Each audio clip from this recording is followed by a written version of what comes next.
Welcome back to the channel the গ্লি group of learning English easily. আমি রাজেশ। আমি solve করছি মাধ্যমিক ABTA test paper English grammar portion.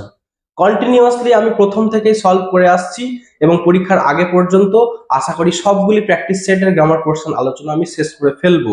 তোমরা শুধু সঙ্গে থেকো, শেখার সঙ্গে এবং শিখতে, তাহলেই আমার এই প্রজেক্ট, আমার এই উদ্দেশ্য সাফল্যমণ্ডিত হবে। চলো শুরু করা যাক আজকের ক্লাস।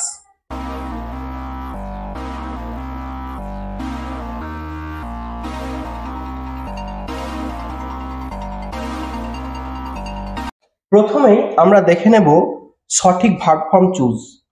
4 দাগের প্রশ্ন। Several trees dash uprooted during Thursday afternoon's thunderstorm। তাহলে এখানে হবে several trees were uprooted, where, and at least 2 dash on cars with people inside. At least 2 fell on cars with people outside. Fell. The weather dash Calcutta airport to divert 6 flights that were to land in the city. The weather forced Calcutta airport to divert 6 flights that were to land in the city. এই গেল আমাদের সঠিক verb form choose. এবার আমরা দেখব appropriate preposition and article. If you enjoy books that engage the Indian history in compelling the inventive ways, Sudeshna Guha's book would make a worthy addition to your bookshelf. তাহলে উত্তরগুলো দাঁড়ালো দা, in এবং এ। এই গেল হচ্ছে আমাদের আর্টিকেল প্রিপোজিশন। এবারে আমরা দেখে নেব do as directed. None but my brother can solve the problem. এখানে কোশ্চেনে লেখা আছে অ্যাসার্টিভ করতে হবে, কিন্তু অ্যাকচুয়ালি এটা হওয়া উচিত ছিল অ্যাফার্মেটিভ করতে হবে। এখানে নেগেটিভ রয়েছে। এই বাক্যটি অলরেডি একটা অ্যাসার্টিভ সেন্টেন্স, সুতরাং একে আবার অ্যাসার্টিভ কি করবো? এটা অ্যাকচুয়ালি কোশ্চেন হওয়া উচিত ছিল অ্যাফার্মেটিভ করতে হবে। তো যাই হোক, আমি সেটাই করেছি। নান বাটের জায়গায় জাস্ট অনলি বসিয়ে দিলে এটা অ্যাফার্মেটিভ হয়ে যাবে। Only my brother can solve the problem. Next, the trainer said why is everybody late today, narration change. তাহলে এটা একটা ইন্টারোগেটিভ সেন্টেন্স, তাই রিপোর্টিং ভার্ব হবে asked. The trainer asked, W is যুক্ত, তাহলে ডাব্লিউ ইজ টু বসবে why.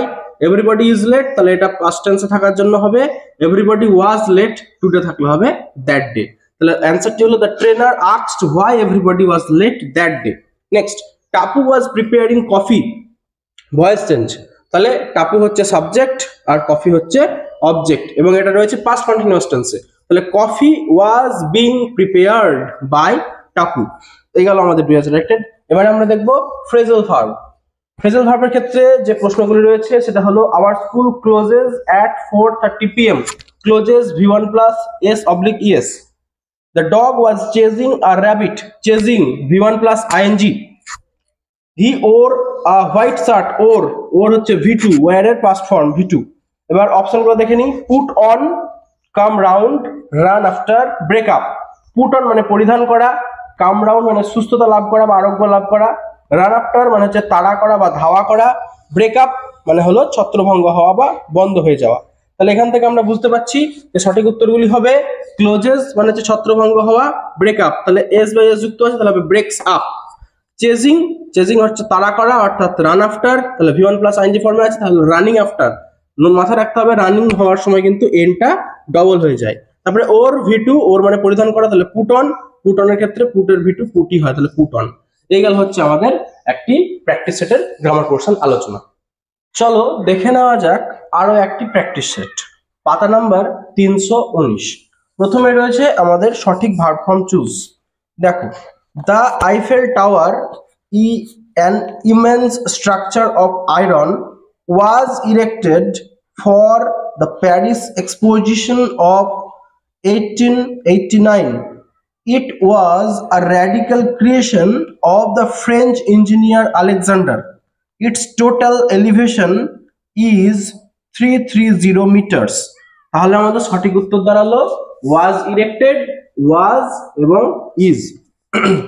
Next আমরা দেখব appropriate article and preposition. At the doorway of a darkened hardware store, a man leaned with an unlighted cigar in his mouth. আচ্ছা, প্রথমে যেখানে আমি at বললাম সেখানে অনও হতে পারে, অন দ্য ডোরওয়ে, অ্যাট অথবা অন দুটোই ঠিক হবে। তো যাই হোক, আমি অ্যাড করেছি অ্যান এবং ইন, এই হচ্ছে আমাদের আর্টিকেল প্রিপোজিশনের অ্যান্সার। এবারে আমরা দেখব do as directed. I am his friend, he didn't help me. এটা জয়েনিং করতে বলেছে অ্যাডভার্বিয়াল ক্লজের সাহায্যে। তাহলে দেখো, আমি হচ্ছি তার বন্ধু, সে আমাকে হেল্প করেনি। তাহলে আমি তার বন্ধু অথচ সে আমাকে হেল্প করেনি, তাহলে এটাকে অ্যাডভার্বিয়াল ক্লজ দিয়ে করলে আমরা দো দিয়ে করব। যদিও আমি তার বন্ধু, সে আমাকে সাহায্য করেনি। Though I am his friend, he did not help me. Next, mister Roy teaches us English. Mister Roy আমাদেরকে ইংরেজি শেখান, ভয়েস চেঞ্জ।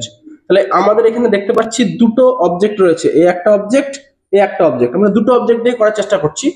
তো প্রথমে আমি এইটাকে অবজেক্ট হচ্ছে আস, তাহলে আসটা উই হয়ে যাবে। We are taught English by mister Roy. Next আমি ইংলিশটাকে অবজেক্ট ধরে নিয়ে করছি, তাহলে English is taught to us by mister Roy. এই দুটোই কিন্তু ঠিক হবে। Next, mother said to me may your dreams come true. Narration change. এটি হচ্ছে একটা অপারেটিভ সেন্টেন্স, এখানে একটা ইচ্ছা বা প্রার্থনা বোঝাচ্ছে। এই ইচ্ছা বা শুভেচ্ছার ক্ষেত্রে আমরা উইশ রিপোর্টিং ভার্বটিকে ব্যবহার করব। তাহলে মাদার উইশড দ্যাট, এখানে ইয়োরটা এই মি অনুযায়ী চেঞ্জ হচ্ছে। তাহলে my dreams might come true, এখানে রিপোর্টিং ভার্বটি পাস্ট টেন্স আছে বলে মেটি হয়ে গেল মাইট। তাহলে mother wished that my dreams might come true. এবারে আমরা দেখব phrasal verb. He rejected my suggestion, rejected V2। Caste system must be abolished, abolished V3। Overeating may affect your health, affect V1। অপশনগুলি রয়েছে do away with, do away with মানে হচ্ছে ধ্বংস হয়ে যাওয়া, পুট আপ উইথ মানে সহ্য করে নেওয়া, টেল আপন মানে ক্ষতি করা, টার্ন ডাউন মানে হচ্ছে খারিজ করা, প্রত্যাখ্যান করা বা অস্বীকার করা। তো এক্ষেত্রে আমরা দেখতে পাচ্ছি রিজেক্টেড খারিজ করে দেওয়া, সেটা হচ্ছে টার্ন ডাউন, তাহলে V2 ক্ষেত্রে হবে টার্ন ডাউন। অ্যাবলিশ মানে ধ্বংস হয়ে যাওয়া, সেক্ষেত্রে ডু অ্যাওয়ে উইথ। V3 ফর্মে আছে ডান অ্যাওয়ে উইথ। অ্যাফেক্ট মানে ক্ষতি করা, টেল আপন মানে ক্ষতি করা, তাহলে V1 ফর্মে আছে, টেল আপন বসে গিয়েছে। তো এই হলো আমাদের আজকে দুটো প্র্যাকটিস সেট থেকে গ্রামার পোর্শন আলোচনা। আমি এভাবেই খুব তাড়াতাড়ি শেষ করার চেষ্টা করছি মাধ্যমিক ABTA টেস্ট পেপারটিকে। তোমরা শুধু সঙ্গে থেকো, শিখতে থাকো, এই চ্যানেলের সঙ্গে জুড়ে থাকো। আজকের মতো ক্লাস এই পর্যন্তই, আবার দেখা হচ্ছে পরের ভিডিওতে।